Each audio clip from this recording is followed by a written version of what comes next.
Il est 13 heures, mesdames et messieurs, et c'est l'heure de vous informer. Bonjour à tous.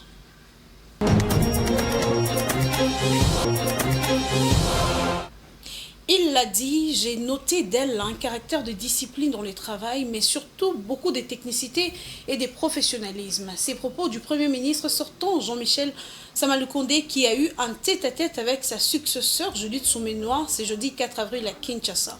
Au cours de ces tête-à-tête, Sama-Lukonde a partagé son expérience avec la nouvelle patronne du gouvernement. Ces partages d'expérience devraient permettre aux nouveaux locataires de la primature à tirer des leçons positives. Je vous propose de suivre le Premier ministre sortant dans cet extrait choisi par Jojo Moulamba.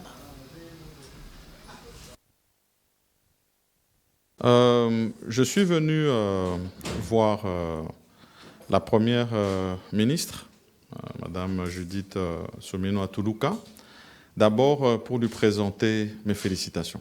Félicitations pour le choix porté sur sa personne par son Excellence Monsieur le Président de la République pour l'accompagner dans l'exécutif de ce pays en tant que première ministre et chef du gouvernement, mais surtout celle qui va implémenter sa vision et permettre la matérialisation, en tout cas des engagements phares qu'il a pris vis-à-vis de la population congolaise lors de son investiture. Donc mes premiers mots, c'était en tout cas des mots de félicitations à Madame la Première ministre. Ensuite, vraiment en toute cordialité, nous avons eu l'occasion d'échanger sur un partage d'expérience. Ayant été à la même fonction portée par son Excellence Monsieur le Président de la République, on s'entend pour la législature passée, donner ce qu'avait été mon expérience pour qu'elle puisse y tirer, en tout cas, les points positifs qui vont l'aider dans les prochaines étapes qui l'attendent. Ça veut dire que, principalement, un travail qui a été fait avec l'informateur, qui doit être un peu sa source d'inspiration, et puis toute la collaboration qu'elle doit avoir avec la famille politique du Président de la République, les consultations qui doivent être menées par la suite et qui vont nous amener à la formation d'un gouvernement que l'on veut vraiment de cohésion. C'est ça le vœu, en tout cas, des forces politiques dont moi-même je suis issu. Et puis, par la suite, toutes les étapes qui sont attendues dans l'installation qui devra se faire au niveau du Parlement. C'était des échanges, comme je l'ai dit, qui étaient très cordiaux.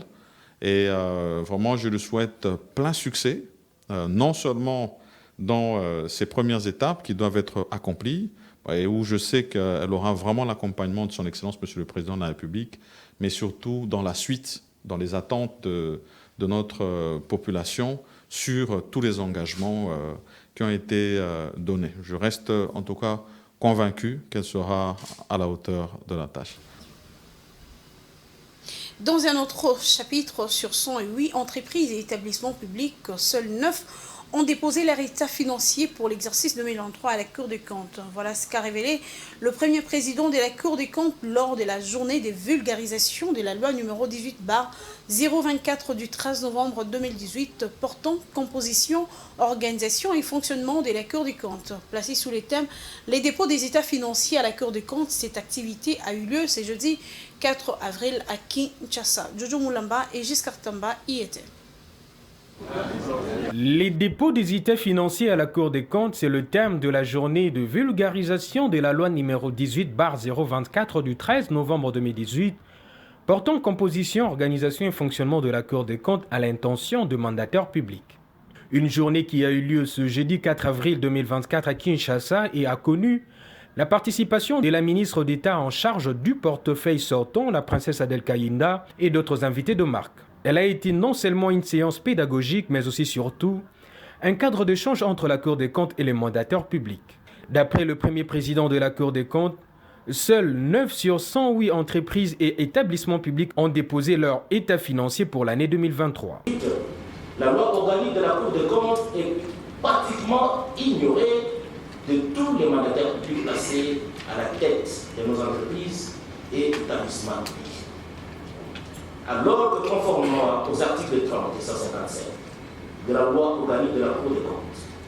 La redevabilité des gestionnaires des entreprises et des établissements publics se traduit par la transmission annuelle des comptes annuels. Les informations nous provenant du greffe de la Cour des comptes sont alarmantes.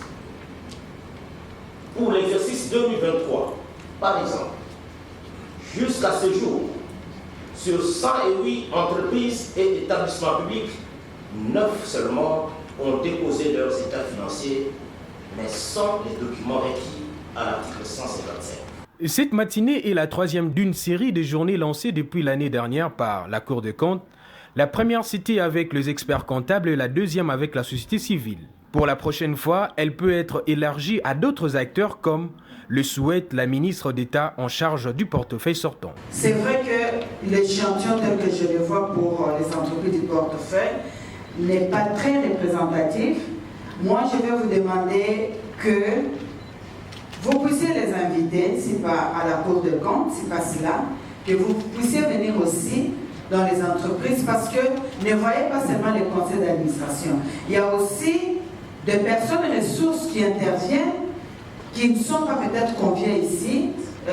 Si je dois parler par exemple des sous-gestionnaires, les directeurs financiers, les directeurs d'approvisionnement et les autres, il est aussi important que ces personnes ressources puissent aussi arriver à avoir cette culture de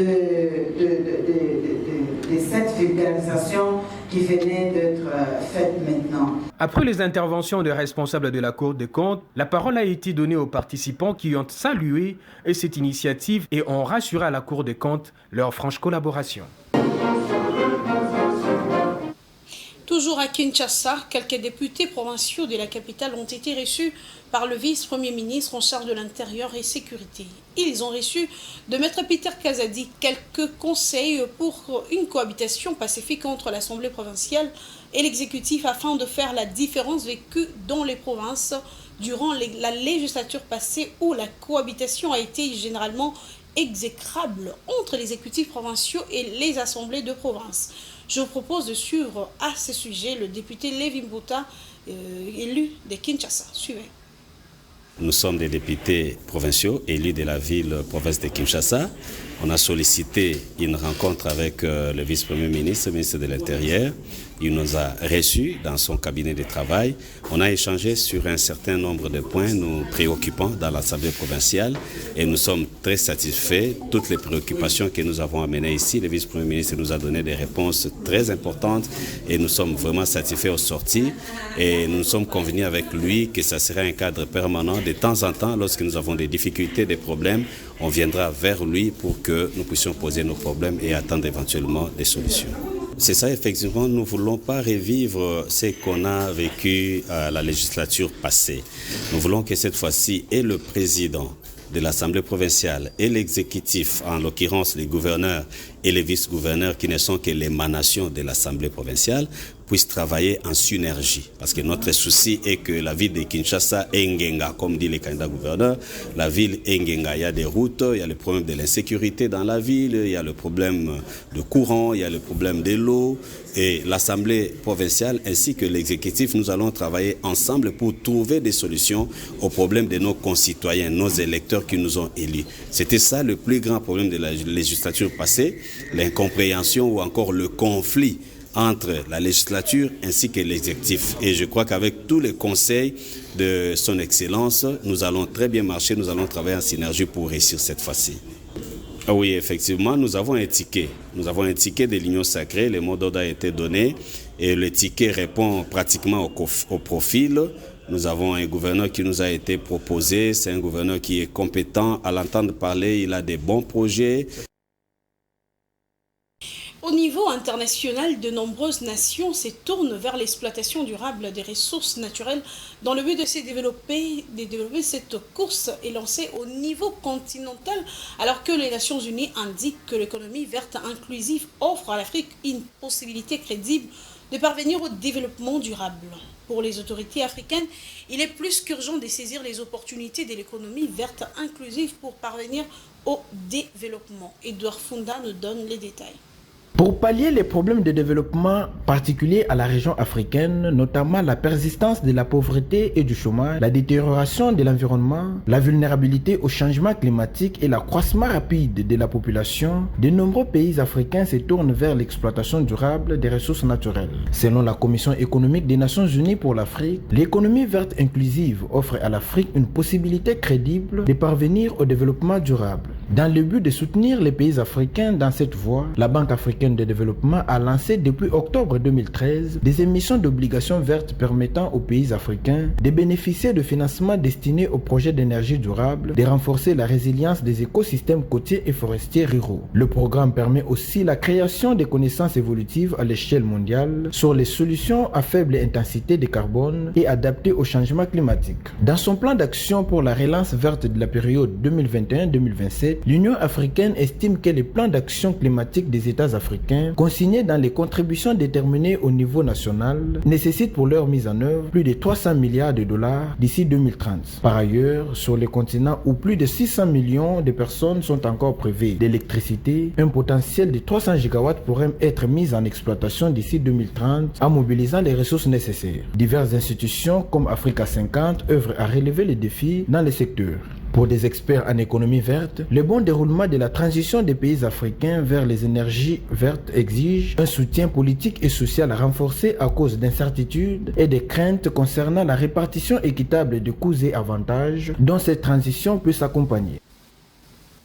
C'en est fini pour ces bulletins, mesdames et messieurs. Merci de nous avoir accordé de votre temps pour vous informer. Portez-vous bien. À 19h30, vous suivrez l'intégralité de l'information. Au revoir.